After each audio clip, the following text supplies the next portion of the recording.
These people are amongst the greatest quiz players in Britain. Together, they make up the Eggheads, arguably the most formidable quiz team in the country. The question is, can they be beaten? Welcome to a special celebrity edition of Eggheads, the show where a team of 5 quiz challengers pit their wits against possibly the greatest quiz team in Britain. They are the Eggheads. You got the fire on today? Hungry for action. Really? OK. Hoping for the sweet taste of success against the Eggheads, today I'll make a meal of it. Now, everyone on this team is well known for their culinary capabilities, and they put them into good use on 2 of the country's most popular cookery programmes, The Great British Menu and Saturday Kitchen. Let's meet them. My name is Nick Nairn, and some people might say that I'm a chef, but you might know me from television programmes like Ready, Steady, Cook, Saturday Kitchen and Paul and Nick's Big Food Trip. Hello, I'm Matthew Ford, and I'm a judge on The Great British Menu. I'm Ching Hee Huang. I'm a TV chef and food writer, and you'll know me for trying to make Chinese food easy. Hello, my name is Inam Ali, MBE. I'm a restaurateur and founder of British Curry Award, and I'm also judge of Great British Menu. Hi, I'm Tony Singh, chef based in Edinburgh, and you'll know me from representing Scotland in the Great British Menu. So, Nick and team, hello. Hi. Hi. Welcome, thank you for coming in. And we'll talk about food later, Nick, but on quizzing, first of all, have you quizzed? Last time I did a quiz, it was Call My Bluff. Oh, right. I'm Is that very going old. back away? Yes, indeed, a long time. And are you able to recall stuff? No. No, Jeremy, I have the answer in my head. It's just getting it out. Absolutely, we know. I think the answers are all there, don't you think, Matthew, to every question, probably? It's the retrieval system that always breaks down. But your thing is writing and journalism, and I'm thinking your retrieval system must be very good. You can always look it up these days, which is wonderful. Well, no, but maybe not, though. Maybe not, because that... Not today, I know. I'm relying, frankly, on the team around me. OK, Ching, any particular subjects you love or hate? Love food and drink. Of course, of course. Hate geography. Hate geography. Yes. I was never really quite good at it at school, so I don't know. I'm like you. I'm relying on everyone on the team. Well, at some point, Inam, the thing is, it's the solo moment in the booth. Have you seen the show, Inam? Yes, I did. OK, so any areas for you that you would like to come up, like history or music or art? Hospitality is in mine. Hospitality. I can see a theme. New category. I do see a theme here. Tony, you've actually been on Celebrity Mastermind, and your subject was not food. It wasn't. I was not coerced. I was suggested for tartan, which I thought was quite good, and then what a vast subject. So you had to just spend a load of time mugging up on tartan? Yeah. And did you get anywhere on it? I came third OK. out of 4. Well, that sounds good to me. I mean, I find that show terrifying, so... See, when the music comes on, and watching it as a child, you went in there and dread, cold sweat. It was hard. The light, the chair... Yep. Well, we're a little bit easier on the soul here, I think, aren't we, Eggs? No. We're friendly, but in the end, it does come down to questions and answers.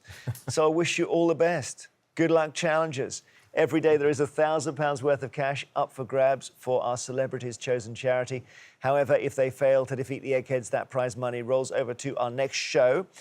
So, make a meal of it. I can tell you that the Eggheads are playing so well against the celebrity teams. I think that's good, because it means they have won the last 13, all of them, Oh my which goodness. gives us a £14,000 jackpot for you to play for today. Wow. That's the Wow. answer. No other celebrity team has managed to steal the money. No OK, pressure. make a meal of it. All right. The I have a feeling we're going to make a meal of it. Good stuff. Are you ready to go?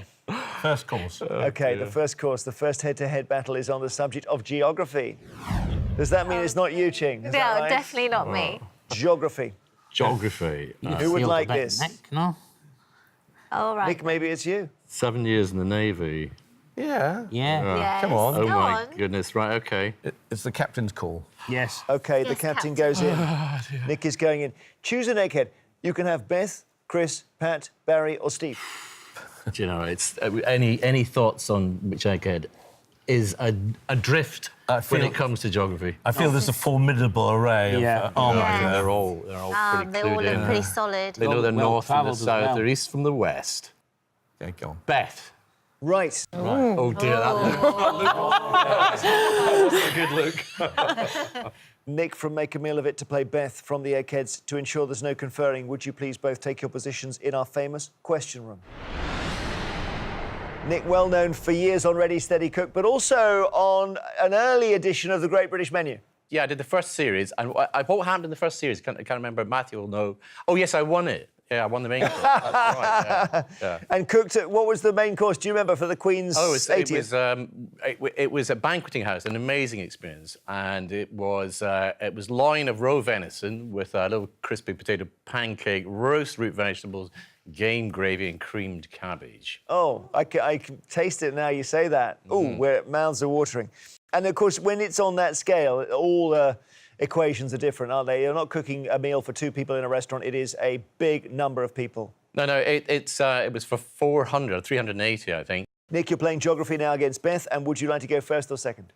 I'd like to go first, please.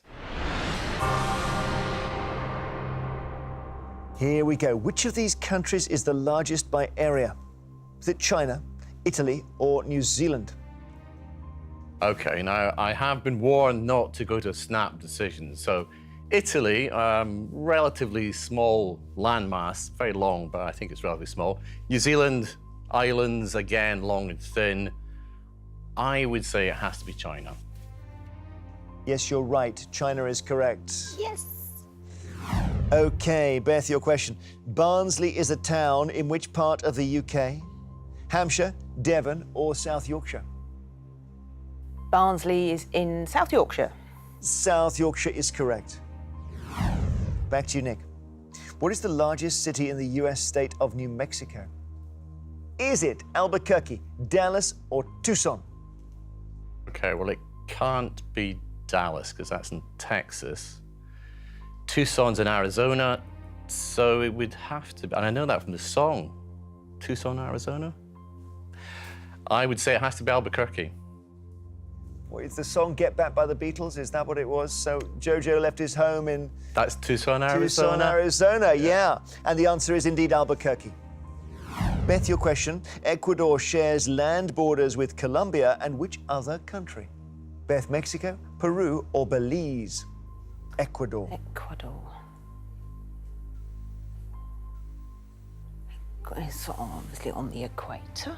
Belize, I think Belize is on the coast.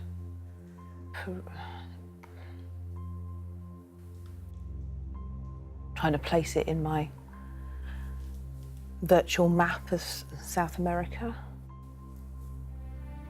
I think it's borders Peru. OK, Eggheads, do you know this? Yes. Yeah, what is It is Peru. Peru is right. 2 each. OK, Nick, get this right and put a bit of pressure on our Egghead. At approximately 2,800 feet, what is the highest mountain in Northern Ireland? Nick, is it Slieve Donard, Mount Brandon, or Carrauntoohil? Paul Rankin, who's Northern Irish, and I make a series called Paul and Nick's Big Food Trip, and our first 2 series were in Northern Ireland and Scotland, and we stayed in the Slieve Donard Hotel, which overlooked the mountains of Mourne, which I believe are the highest mountains in Northern Ireland, at about 800 metres. You said 2,800 feet. 2,800 Which feet. in metres would be about 2,500, about 800 metres. 800 metres to Slieve Donard. I've never heard of Mount Brandon, and I don't even know how to pronounce Carrauntoohil? Carrauntoohil. Carrauntoohil. I would take a guess that it's Slieve Donard. All right, well, we met Paul Rankin just the other day. He played a very good round and won his round on food and drink with a lot of gusto as he led you up the garden path with his trip round Northern Ireland. Was he boasting at the time, this is the highest mountain in Northern Ireland? Was he saying that? He was saying there were magnificent mountains. Magnificent. Yeah. Magnificent. Is that a dangerous exaggeration? Slieve Donard is the correct answer, Nick. Well done. Nice work. You got 3 out of 3. Beth needs to get this right to stay in. The Ness of Brodgar is an ancient temple complex, Beth, found on which island group? The Ness of Brodgar, Channel Islands, Outer Hebrides, or Orkney Islands? We used to walk our dog around the Ring of Brodgar when we lived in the Orkney Islands. Yeah, you lived there. That's very handy. Orkney Islands is correct. Beth, 3 out of 3 for you both. Well, you both had a little personal connection there, Nick, with the question. It gets a bit harder now. Challenger, I don't give you alternative options. Sudden death we're on. Here's your question. How many countries have a coastline on the Bay of Biscay? Bay of Biscay, which is Biscay. It's always very stormy in the Bay of Biscay. Oh my goodness gracious me, I've sailed through the Bay of Biscay. So you've got France, do you have Spain, do you have UK, 3, and would you say the Channel Islands? 4. 4, no. 2 is the answer. France and Spain. Beth, you can take it with this question. Which London park is bounded by Buckingham Palace to the west and the Mall to the north? Buckingham Palace to the west and the Mall to the north. Yep. St James's Park. That's very good, Beth. Well done, because it's hard to call a map up in your mind like that. St James's Park is the right answer. You've won it on sudden death. Nick, sorry, knocked out by the Bay of Biscay. And you sailed there. Yes. It's just, you know, I didn't know if it went far enough north to get the south coast of England and the Channel Islands. Sure, understood. Not an easy question. Please come back, rejoin your teams, we'll play on. So as it stands, Make a Meal of It have lost 1 brain from the final round. The Eggheads have not lost any so far. Beth won through. The next subject for you challengers is music. Who would like this? Like, you know, it doesn't have to be modern music or classical music. It could be. Could be wide-ranging. Wide-ranging. It could be. But if it's modern music, then I am. Then Yeah, I'm it's stuffed. afraid. Yeah. Yes, Stuffed. not to put a friend apart. Well, somebody has to do it, Tony. I'll take one for the team then, eh? That's it. Very good, Tony. Tony, which egghead would you like? You've got 4 of them there on the left. Pat. Pat is your choice. OK, Tony from Make a Meal of It to play Pat from the Eggheads. Please go to the question room. Tony, you were cooking on the Royal Yacht Britannia early in your career. Yeah, I was the first civilian chef when it docked out of commission in Edinburgh, down in Leith. So that was essentially after the royal family stopped using it to get around the world. They docked it and it became an amazing place to visit and eat on. Yeah, it was a fantastic venue. It was birthed down in my neighbourhood in Edinburgh, yeah, so... And tell us, if we were to sum up your cooking, Tony, in a couple of sentences, how would you describe it? Very eclectic and hearty. Tell me about your experience on the Great British Menu and what happened. Well, I represented Scotland 3 times and I got gubbed, never got to the finals. But it was a great experience. The boys that were doing it with, fantastic laugh. It was really good. And it must be stressful having to do it, A, under pressure, and B, with the cameras watching you. I can only speak for myself and the guys at the time. We had a great laugh. Pressure, we deal with that every day. And the cameras, it didn't bother us, but it was just good fun. You also, in 2013, toured the UK for a series called The Incredible Spicemen.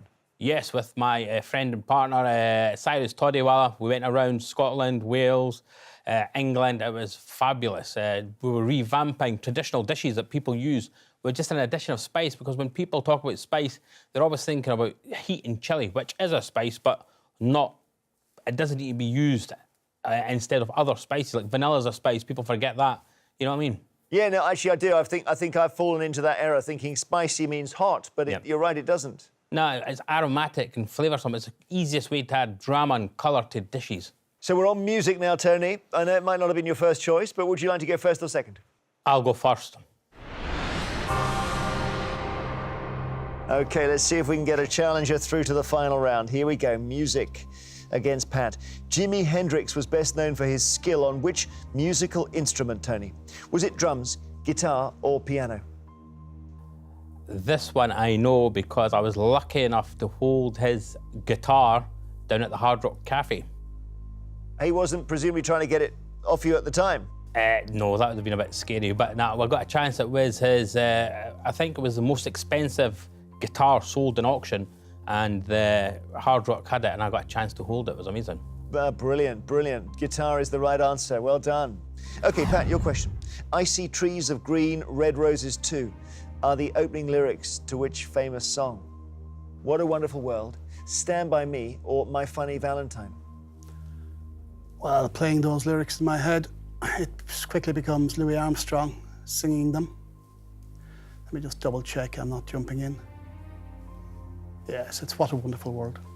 What a Wonderful World is quite right. One each. Tony, back to you. In the first line of the Elvis Presley hit Jailhouse Rock, who threw a party in the county jail? Was it the cellmate, the chaplain, or the warden? I'm trying to recall the lyrics in my head, not coming. I can see them rocking about.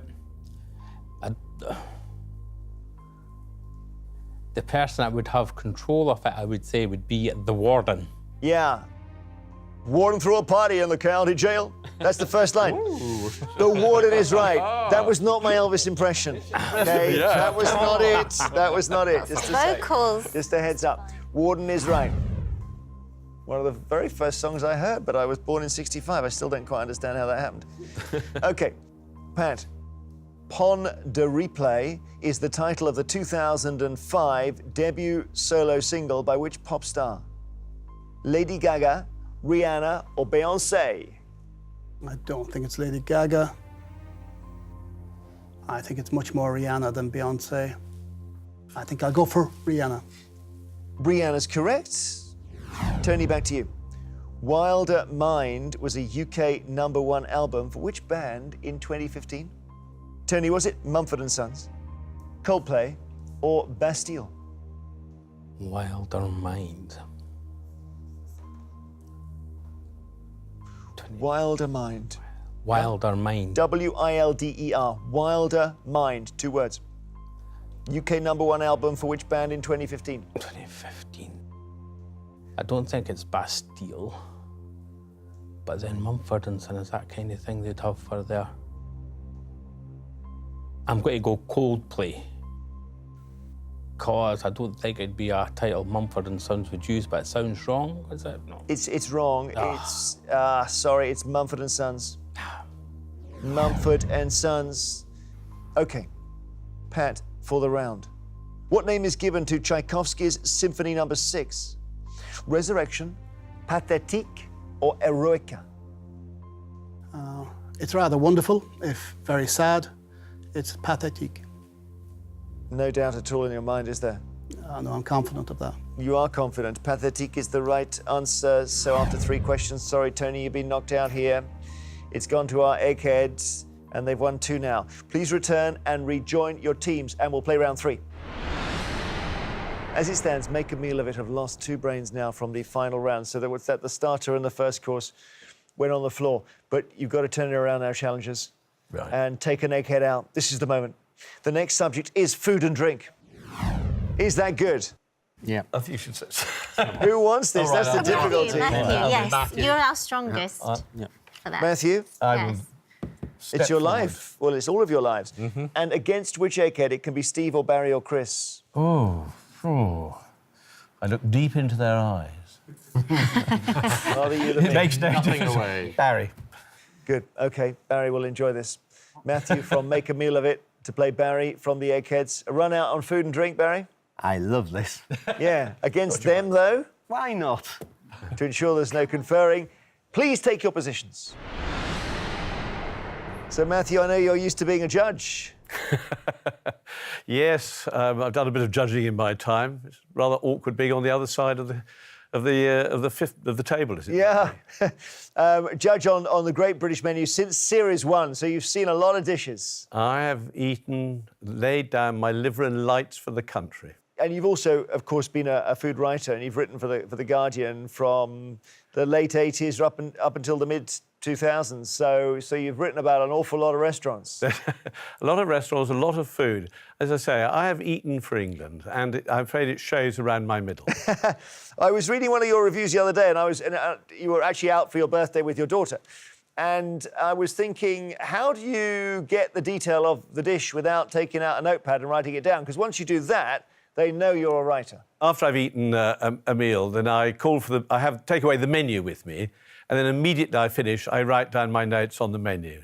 rather than... Because I don't want, frankly, to have, note-taking to interfere with the delight of actually eating. Presumably, it all changed for you when you became a TV judge. But you walk into a restaurant to review it, and then they know who you are, so the game's up. Well, in London, they tend to know who you are. Out in the provinces, probably less so.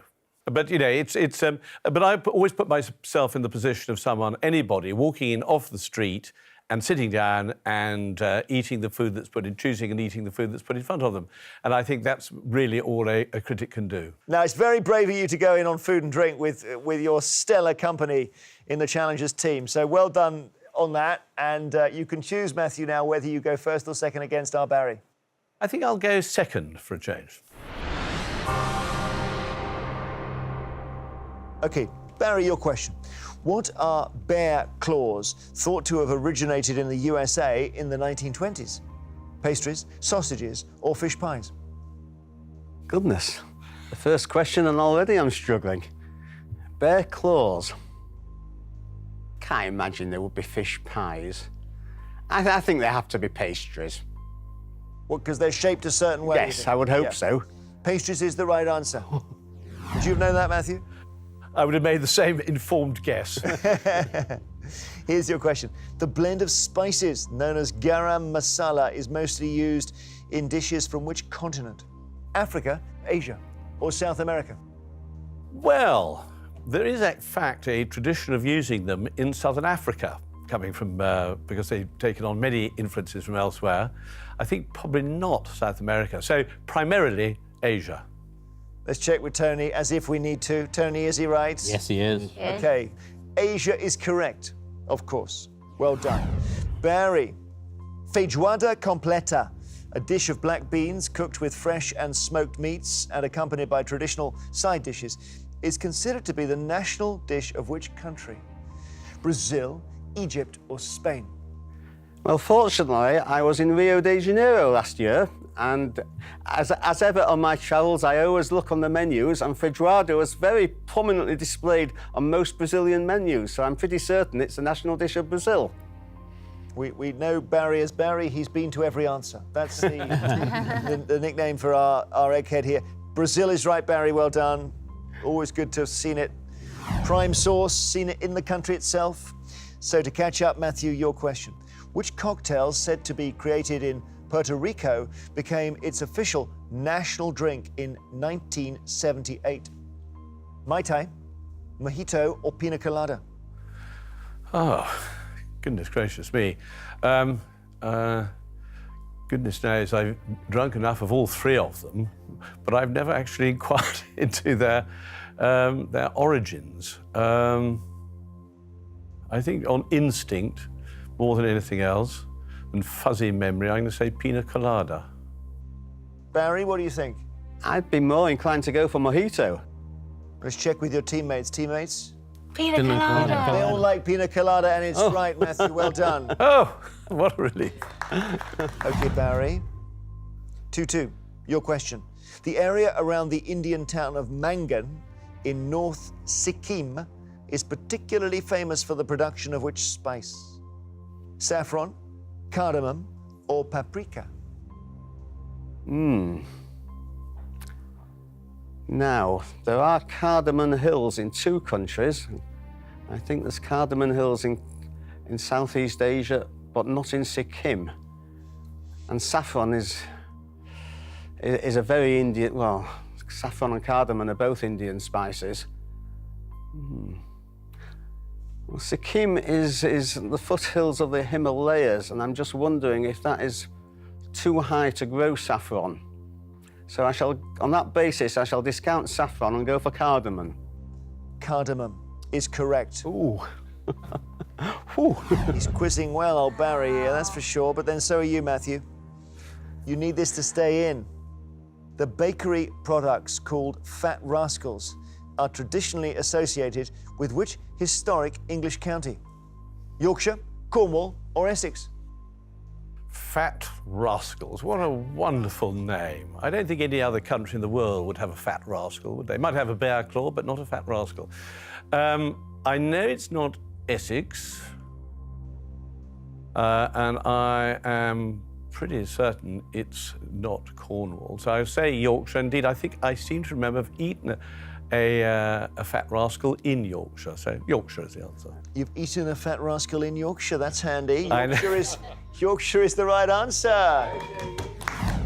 Chris loves, you love your bakery products. Chris, have you had a fat rascal? Never encountered one, no. I'm quite partial to an Eccles cake. Yeah. Or even a Chorley cake. OK, so after 3 questions, we're level. Sudden death, Barry, we go to you first. Here we go. You ready? Which cheese-based dish celebrated for its communal nature takes its name from the French for melted? Ooh, I don't know this. Communal nature. Cheese-based dish. The only answer I can come up with is fondue. Ah, that's obviously the answer, yeah, from fondre, to melt. All right, Matthew, on to you. Sudden death. The rare and very expensive black truffle is often known by the name of which region of France? Périgord. Périgord is right. Cost per kilo, £3,000. A snip. Barry, according to statistics, which country became the world's biggest red wine consumer in 2014? Now the country that is the biggest producer of wine is Italy. But who drinks the most? The world's biggest red wine consumer. Consumer, yeah. Oh, there are so many candidates, aren't there? Red wine consumer. Purely on the size of their population, I'm going to say the USA. No, it's China. It's China. Well, look, Guzzle it down. based on the population, Barry. Yeah. Matthew got a chance here to take the round on food and drink. Which French dessert consisting of cherries baked in a sweet custard-like batter has a name derived from dialect words meaning to cover or to fill up? I can see it.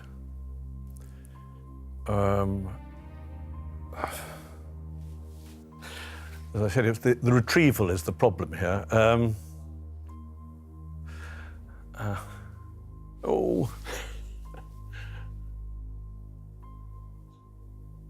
Clafouti. You're through. You got it, Clafouti. Well Where done. did that come from? Well done, Matthew. Barry, you're out, and food and drink proved decisive, did it, for our challenges? Let's see. Rejoin us, one more round to play. Well, here's a question for you, Eggheads. Population of China, 1.37 billion. Number of bottles of red wine bought by the Chinese in 2015? Go on. 10 ahead, so that would be... 10 ahead. 10 of them. 13 10 each. billion. 1.86 billion. Oh, so it's just a bottle More than each. one, well, yeah, 1.5 each. 1.5 bottles each. Oh, well. As it's that. Well, that includes 3-year-old children, remember? Someone's drinking a lot. Someone is drinking a lot. That's exactly right. So, as it stands, make a meal of it. I've made a meal of Barry. They've lost 2 brains from the final round. The Eggheads have lost 1. And the next subject, which could be decisive here as you set up the final, is arts and books. So it's going to be Inam or Ching? Arts and books. Arts and books. Who would like this? Inam, what about you? Shall I go? Yeah, you go. Yeah. You go. OK. Yes. Okay. Inam. Please Inam. go. I'm really bad at arts and books. I'm absolutely... All right. Yeah, you'll be perfect. Now, Inam, choose an egghead here. You can have either Chris or Steve at the end. Steve at the end. Steve at the end. Steve at the end. So at the Inam end. from Make a Meal of It versus Steve from the Eggheads. Last round before the final. Please go to the question room now. Well, Inam, you nearly did a law degree and you nearly became a lawyer. Yes, that was I supposed to do, but I ended up with falling in love with curry and selling a curry, I think. And you had a particular restaurant in Surrey. That's right, isn't it? Yeah, it is one of the restaurant Michelin-rated, first in the country in Epsom, Surrey. Called Le Raj. It's actually very near my childhood home, so I know it, yeah. Indeed, yes. So we tried to reinterpret of British curry, try to establish in this country as a British curry as its own identity. And Le Raj is actually playing a big part. And what you've done is you've in a way opened our eyes to the idea that you go out for a curry, doesn't have to necessarily be cheap, low-quality food. It can be absolutely the top cuisine. Yes, indeed. I think food is always sold by interpretation and how you feel. You can read your food on the plate, what emotion the food has got. And every chef has got their emotion, their character, their own idea. And I think Indian food is perfect for that, to playing a part for individual curry. And I think every restaurant in the country, they have their own flavor and taste. Well, good luck in this round. Inam, you're up against Steve on arts and books. And just tell us if you'd like to go first or second. I'll go for second. OK, second. So, Steve, your first question. According to Shakespeare's A Midsummer Night's Dream, what never did run smooth? The Dogs of War, The Course of True Love, or The 7 Ages of Man? Yeah, very true. It's The Course of True Love. It's been your experience, has it? Oh, definitely. Should I ask a follow-up? I don't think so. No, let's move on. Leave it there. Yeah, we'll leave it there. The Course of True Love is the right answer. Inam, your question. Which of these artists was born first? Inam, is it Tracy Emin, Andy Warhol, or Pablo Picasso? Well, Pablo Picasso is someone sound like to me he was first, but in a name, I'd go for Tracy Emin. I think she might be younger than me, Tracy Emin. The answer, you were actually there at the start. Pablo Picasso was your instinct. And Pablo Picasso was the answer. OK, Steve, over to you. Life of Pi is a best-selling novel by which author? Dan Brown, Louis de Bernières, or Yann Martel? Well, thankfully I've read it, and I can remember who wrote it. It's Yann Martel. Yann Martel is the right answer. So Steve has got 2. Inam, you need to get this one right to stay in. Okay. The novel Crime and Punishment is set in which country? Inam, is it Britain, Russia, or Germany? Well, certainly not Russia. Again, get that rush. Come on, come on. Come on, Russia, like we did clafouti for you. We've got your clafouti. Don't forget Russia. I will go for Britain. OK, they were teleporting. What did you do it with the chef? What was the French dish? Clafouti. They managed to somehow telegraph it to Matthew. And they were trying to telegraph Russia to you here, because Russia is the answer. Author of this challenge? Dostoevsky. Dostoevsky is the author, Russian author. So really sorry, Inan. I know it's not your subject, so that was a tough one to go in on arts and books against Steve. It does mean Steve has won that round. And if you come back to us, we will play the final for £14,000. Well, what a game so far. We've really enjoyed it here, and this is what we've been playing towards. It is time for our final round. As always, it is general knowledge. But I'm afraid those of you who lost your head-to-heads won't be allowed to take part in this round. So Nick, Inam and Tony from Make a Meal of It, but also Barry from the Eggheads, would you please now leave the studio? Ching, are you looking forward to this? No, You've got Matthew there, so... I know. I feel very honoured that he's here. And I got into one of your TV shows on I think it's maybe not been broadcast here, but it was broadcast in the States, called Restaurant Redemption. Oh, that show. And, yeah, that show. And you go into these restaurants, and they're basically failing Chinese restaurants mainly. And you say, look, this is what you need to do. But they don't always agree with you. No, they don't. It's a bit of a struggle sometimes, but it's tough love. You know, I do it for them and try and give my Gordon Ramsay style of perspective to the situation. But, yeah, I think some of them fared quite well in the end, so I'm quite proud of that. One restaurant manager just pointing at you saying, you are wrong. And you What can you handled say it to well. that? You handled it well. You handled it well. But you do have to deal with resistance, don't you? Oh, resistance is futile. Well, you've got some people who love their Chinese food over this side, because I've been out with, well, a number of them to a local Chinese place, and the old Lazy Susan turns at quite a speed, doesn't it, Chris? So they love the food, and good luck. Good luck, challengers. Here we go. Matthew and Ching, you're playing to win, make a meal of it, £14,000 for your charity. Let's not make a meal of it. There we go.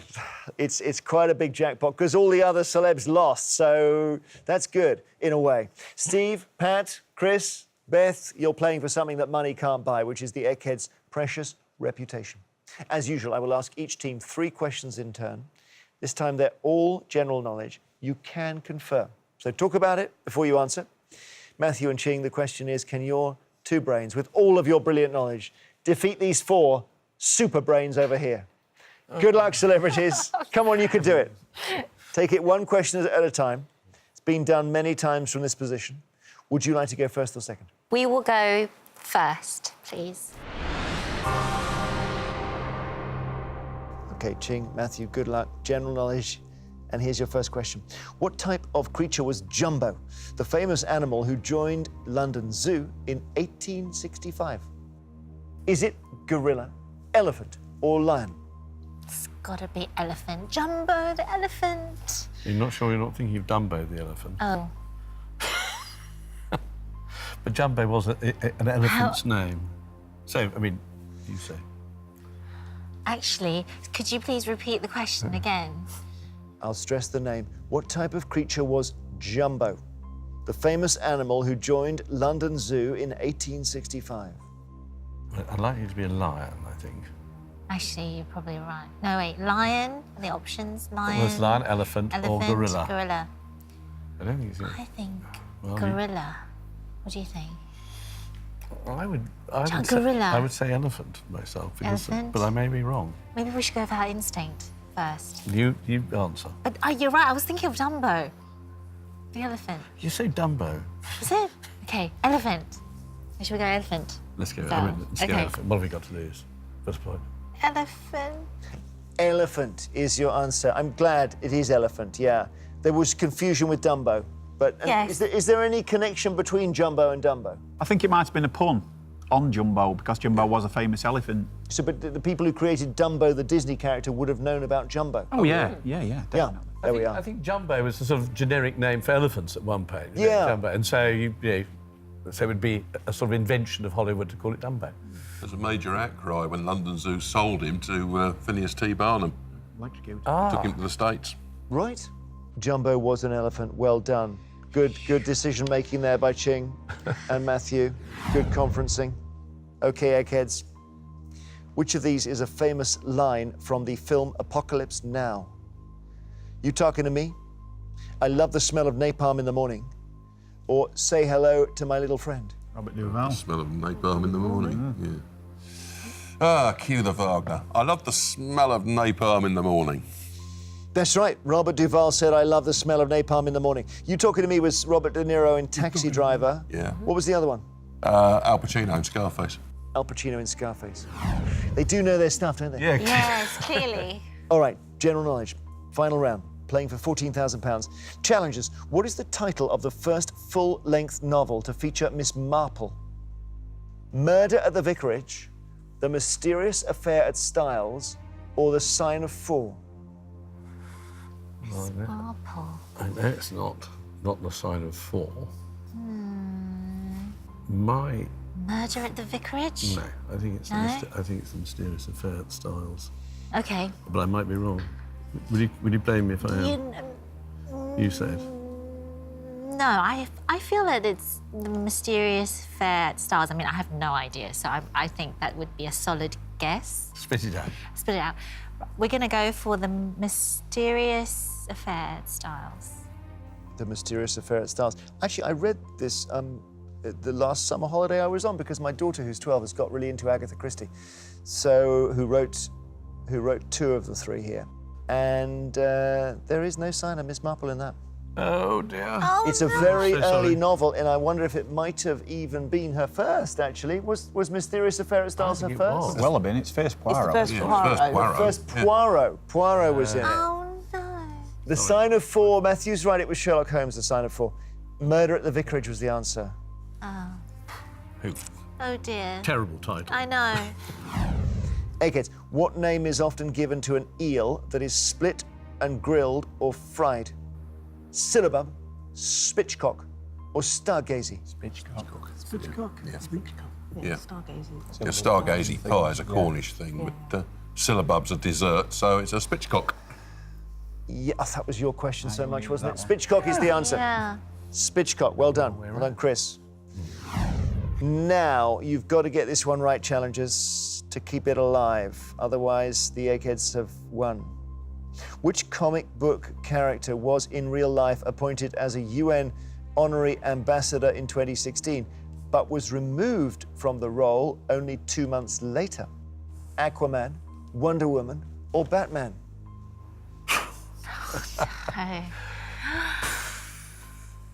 I missed that bit of news. Pass me by. Which comic book character was in real life appointed as a UN honorary ambassador in 2016, but removed from the role only 2 months later? I think it might have been Wonder Woman. Yeah, I have a feeling it's Wonder Woman. Is that so? Because it might be a little bit of a faux pas, you know, her outfits. I don't know. All that sort of thing. It was a joke. Give it a go. Give it a go. We have no idea, so we're going to go for Wonder Woman. Wonder Woman is your answer. Eggheads, are they right? Yes, they are And do you indeed. remember why she was removed? It went portraying women in a good light, apparently. It was that Barbie doll physique and everything that Yeah. people objected to. Yeah, the costume. The costume and the idea these We knew that. Yeah. so-called perfect figure. Wonder Woman is the right answer. Yes. Well done, you. 2 out of 3. Yes, we're still in. Really good. Still in. If they get this wrong, we go to sudden death. Right. Okay. If they get it right, the contest is over. Give them something really hard. Here we go. Let's see. Which musician was famously heckled and called Judas during a concert at the Manchester Free Trade Hall in 1966? Bob Dylan, Frank Sinatra, or John Lennon? Bob Dylan.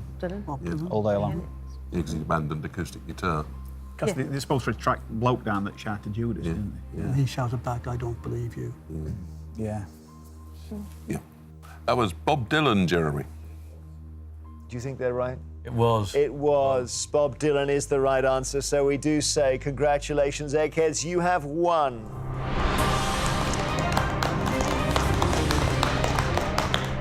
And on the mysterious ferret style, so you don't dwell on it too much. I mean, that was a very early one, so I can see Yes. the logic totally there, Matthew, because it was the first Poirot. That I didn't know, I must say. I knew it was a very, very early one. Yeah. And The Murder at the Vicarage just seemed to be such a sort of wet title. It is a bit wet, and it's a bit obscure. I've read all the Agatha Christie's because I love them, and it is a bit obscure. I can't remember what happens in that, so I can see why you went for that one. Commiserations, challengers. Great to see you all at the back as well. Hope you enjoyed that. Sorry, guys.